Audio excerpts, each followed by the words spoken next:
Halo guys, perkenalkan saya Yohanes Panardian Setiadi Nugroho dari kelas IF01 angkatan 2023 dengan NIM 23115409 akan mempresentasikan evaluasi pada minggu kedua. Itu memiliki beberapa pertanyaan yang akan saya jawab atau presentasikan. Oke. Ya, di sini ada 4 pertanyaan. Yaitu yang pertama, apa fungsi utama dari CPU dalam sistem komputer? Dan yang kedua, jelaskan 2 fase utama dalam siklus pelaksanaan instruksi. Yang ketiga, apa itu interrupt dan bagaimana mekanisme bekerjanya? Dan yang terakhir atau yang keempat, sebutkan 3 jenis bus dalam sistem interkoneksi dan fungsinya.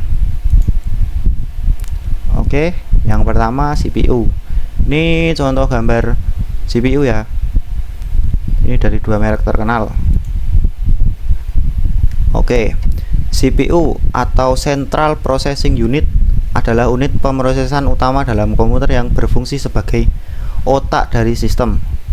CPU bertugas menjalankan instruksi program, melakukan perhitungan, dan mengatur aliran data antara perangkat keras komputer. Oke, yang kedua adalah jelaskan 2 fase utama dalam siklus pelaksanaan instruksi. Dalam siklus pelaksanaan instruksi itu ada 2 fase utama, yaitu fetch dan execute. Fetch itu CPU mengambil instruksi dari memori menggunakan program counter atau PC dan menyimpannya di instruction register atau IR. Dan yang kedua, execute.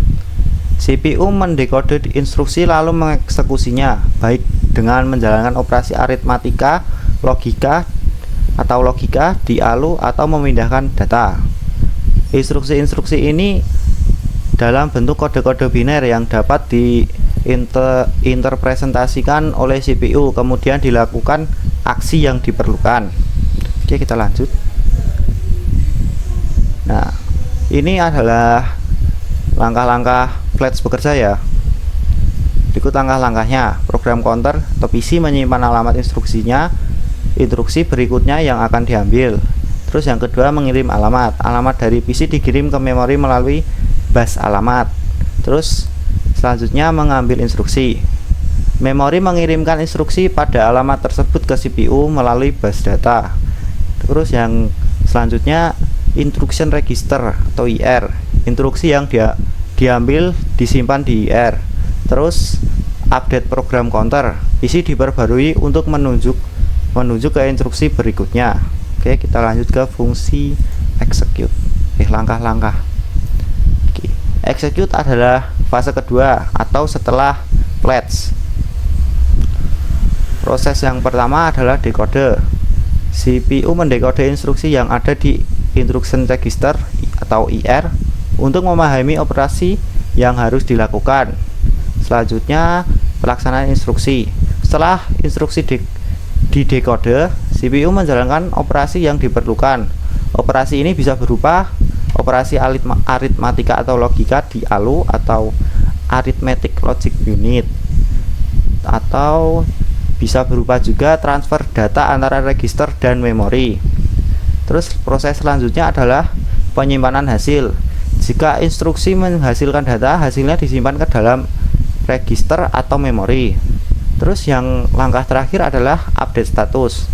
CPU memperbarui flag atau register status jika diperlukan. Kita lanjut ke pertanyaan selanjutnya yang akan kita jawab, yaitu apa interrupt dan bagaimana mekanisme kerjanya. Interrupt adalah sinyal yang dikirim ke CPU untuk menghentikan sementara eksekusi program saat ini dan menanggapi kejadian penting atau mendesak seperti input dari perangkat input-output, kesalahan perangkat keras, atau kondisi khusus lainnya. Interrupt memungkinkan sistem menangani tugas mendesak tanpa menunggu program yang sedang berjalan selesai. Kita lanjut. Terus mekanisme interrupt. Itu mekanisme yang pertama adalah sinyal dikirim. Perangkat atau program mengirim sinyal interrupt ke CPU. Terus yang kedua, menangguhkan program. CPU menyimpan status program yang sedang berjalan atau nilai register dan program counter. Terus langkah mekanisme selanjutnya menjalankan ISR. CPU menjalankan interrupt service routine untuk menangani peristiwa interrupt. Terus mekanisme yang terakhir adalah melanjutkan program. Setelah ISR selesai, CPU memulihkan status program dan melanjutkan eksekusi dari titik yang tertunda. Kita lanjut ke pertanyaan terakhir. Sepertinya terakhir ya ini. Sebutkan 3 jenis bus dalam sistem interkoneksi dan fungsinya. Ini 3 jenisnya ada bus alamat atau address bus data atau data bus, 3 bus control atau control bus. Ini kita lanjut ke fungsinya.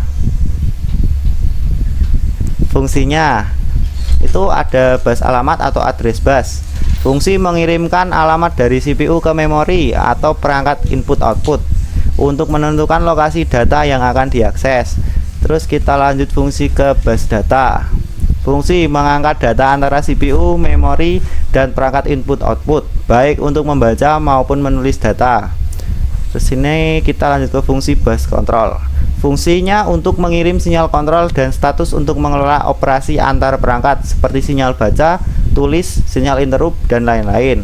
Ketiga bus ini bekerja bersama untuk mengkoordinasikan komunikasi dan transfer data dalam sistem komputer. Oke, sekian, terima kasih. Bila ada salah kata atau kata yang kurang berkenan, mohon maaf. Terima kasih.